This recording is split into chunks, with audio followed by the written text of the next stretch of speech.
एक 12 साल का लड़का एक पुलिस थाने में जाता है और पुलिस दरोगा से ये कहता है कि मैंने सरपंच के बेटे का कत्ल कर दिया है। मैंने सरपंच के बेटे को 4 गोलियां मारी हैं। लेकिन पुलिस वाले यकीन करने के बजाय उस पर हंसने लगते हैं, क्योंकि उस लड़के की आयु महज 12 साल की थी और छोटा सा अधमरा सा दिखने वाला लड़का एक कत्ल कैसे कर सकता है। इस तरीके से वो सारे पुलिस वाले उस पर हंसने लगते हैं। दरअसल दोस्तों, ये घटना है हरियाणा राज्य के एक पानीपत जिले के एक छोटे से कस्बे की। उस कस्बे का नाम था उच्चाणा और उच्चाणा में एक रणवीर सिंह के पास 2 बच्चे थे। एक बच्चे का नाम था श्याम सिंह, जिसकी उम्र लगभग 7 साल थी, और लड़की का नाम सुनीता था, जिसकी आयु कम से कम 16 साल के आसपास थी। श्याम सिंह अभी 7वीं कक्षा में पढ़ता था और सुनीता 10वीं कक्षा में पढ़ती थी। और स्कूल जो है मात्र घर से 1 किलोमीटर की दूरी पर था। हर रोज दोनों बच्चे स्कूल में पढ़ने जाया करते थे और स्कूल से 2 बजे के आसपास हर रोज छुट्टी हो जाया करती थी। जैसे वो घर पहुंचते थे, अपनी पढ़ाई लिखाई खत्म करके दोनों बच्चे अपने कामों में व्यस्त हो जाते थे। श्याम सिंह का पिता एक रिटायर आर्मी ऑफिसर होता है और आजकल वो अपने खेत में कामकाज करता है, यानी कि वो खेती बाड़ी का काम करता है। जैसे ही अगली सुबह होती है, श्याम सिंह और सुनीता दोनों स्कूल के लिए तैयार हो जाते हैं। लेकिन अचानक ही श्याम सिंह के पेट में दर्द हो जाता है। वो अपने पिता राम सिंह को कहता है कि पिताजी, आज मेरे पेट में दर्द है, इसलिए मैं स्कूल नहीं जाऊंगा। इस तरीके से सुनीता स्कूल के लिए अकेले निकल पड़ती है और वो अपने स्कूल में चली जाती है। इस तरीके से तकरीबन 2 बजे के आसपास सुनीता की छुट्टी होती है और सुनीता अपने स्कूल से घर के लिए निकलती है। स्कूल थोड़ी ही दूरी पर था, इस वजह से सुनीता स्कूल से घर पैदल ही आती थी और घर से पैदल ही स्कूल जाया करती थी। लेकिन उसको आज ये नहीं पता था कि आज उसके साथ क्या होने वाला है। जैसे ही सुनीता आधा सफ़र तय कर लेती है तो पीछे से एक खौरने की आवाज़ आती है और वो पीछे मुड़कर देखती है तो गांव के सरपंच ज्ञान सिंह का लड़का सोनू अपनी मोटरसाइकिल पर बैठा हुआ उसको आवाज़ लगा रहा था और कह रहा था कि सुनीता, मैं तुम्हें घर छोड़ देता हूँ, बैठो बाइकों पे। तो इस तरीके से सुनीता उसके पास जाती है और थोड़ा सा सोचकर उसके बाइक के पीछे बैठ जाती है। जैसे ही सुनीता सोनू की मोटरसाइकिल पर पीछे बैठती है तो थोड़ी सी दूर तय करने के बाद एक छोटा सा जंगल आता है और जंगल को देखकर सोनू अपनी बाइक को जंगल की तरफ मोड़ लेता है। इस तरीके से वो छोटे से जंगल के बीच में पहुंच जाता है। जैसे ही सोनू सुनीता को लेकर जंगल के बीच में पहुंचता है, तभी वो अचानक से अपने मोटरसाइकिल को रोक लेता है और अपनी पिस्टल निकाल कर सुनीता के कनपट्टी पर रख देता है और उसको कहता है कि तुम सारे कपड़े उतार दो।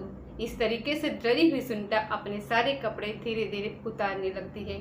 इस तरीके से सोनू सुनीता को डरा धमका कर उसके साथ बलात्कार जैसी घटना अंजाम देता है और 2 घंटे के साथ साथ उसके पास प्राकृतिक और अप्राकृतिक रूप से यौन संबंध बनाता है।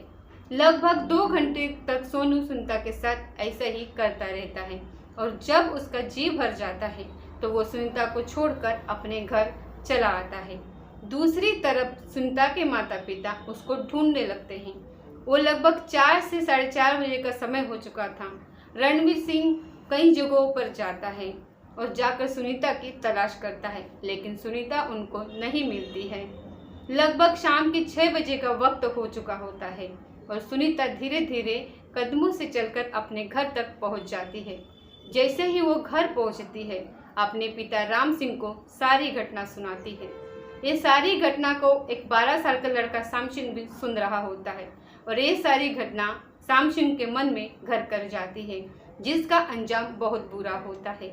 इस तरीके से धीरे धीरे रात का समय हो जाता है और जैसे ही सुबह होती है, राम सिंह पंचायत में जाता है और जाकर सारी घटना उनको बताने लगता है। इस तरीके से 10 बजे के आसपास पंचायत बिठाई जाती है और वहां पर ज्ञान सिंह के लड़के सोनू सिंह को भी बुलाया जाता है। इस तरीके से पूरी पंचायत दोनों पक्षों की बातें ध्यान से सुनती है। सुनीता का पक्ष भी रखा जाता है और सोनू भी अपनी बातें बताता है, लेकिन सोनू एक झूठ बोलता है। वह कहता है पूरी पंचायत को कि मैं यहाँ पर कल था ही नहीं, मैं तो किसी कामवश अपने गांव से बाहर गया हुआ था। इस तरीके से पूरी पंचायत सोनू का ही पक्ष लेती है। क्योंकि सोनू एक बिगड़े और दबंग सरपंच का लड़का था। इस तरीके से पूरी पंचायत ज्ञान सिंह के फेवर में ही बात करती है, सोनू के पक्ष में ही जाती है। और जैसे ही पूरी पंचायत एक नतीजे पर पहुंचती है, नतीजा यह निकाला जाता है कि सोनू वहां पर सच बोल रहा है और सुनीता झूठा आरोप लगा रही है। आखिरकार पंचायत सोनू के पक्ष में ही चली जाती है और सोनू का पक्ष लेते हुए पंचायत को वहीं पर बर्खास्त कर दिया जाता है। लेकिन राम सिंह वहां पर ठहरने वाला नहीं था। जैसे ही वो पुलिस स्टेशन में जाता है, इस पूरे घटनाक्रम को पुलिस स्टेशन में जाकर सुनाता है, तो वहां का जो दरोगा होता है वो भी दबंग सरपंच सिंह के सोनू का ही पक्ष लेते हुए कहता है कि इस बात पर पंचायत बिठाई गई है तो पंचायत ने जो फैसला लिया है वो सही है और सटीक है। राम सिंह दरोगा बाबू की बातें सुनकर अपने घर लौट आता है और जैसे ही अपने घर लौटता है, उसका लड़का श्याम सिंह पूछता है कि पिताजी वहां पर पुलिस स्टेशन में क्या हुआ। इस तरीके से राम सिंह अपने बेटे को कहता है कि यहाँ पर जो अमीर लोग होते हैं सिर्फ उनकी ही चलती है, गरीब लोगों की पुकार कोई नहीं सुनता है। इस बात से श्याम सिंह के दिमाग पर असर पड़ा था और जैसे ही अगली सुबह होती है, दोनों बच्चे फिर से स्कूल के लिए तैयार हो जाते हैं और श्याम सिंह जैसे ही एक कमरे में जाता है, वहां पर देखता है कि उसके पिता की वहां पर पिस्तौल रखी हुई थी और पास में ही गोलियां भी पड़ी हुई थी। इस तरीके से श्याम सिंह उस पिस्तौल को उठा लेता है और उसमें गोलियां भी डाल लेता है और उनको डालकर अपने बैग में रख लेता है। जैसे ही दोनों बच्चे स्कूल के लिए निकलते हैं तो बीच रास्ते में जाकर के श्याम सिंह अपनी बहन सुनीता से कहता है कि मेरे पेट में दर्द है, इसीलिए मैं स्कूल नहीं जाऊंगा, तुम अकेली स्कूल चले जाओ। और इस तरीके से सुनीता फिर से स्कूल अकेली चली जाती है।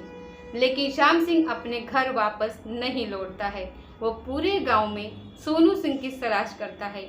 जैसे ही वो लड़का अपने चाचा के पास जाता है और पूछता है कि तूने सोनू को कहीं देखा है, तो उसके चाचा कहते हैं श्याम सिंह को कि सोनू नहर पर गया हुआ है।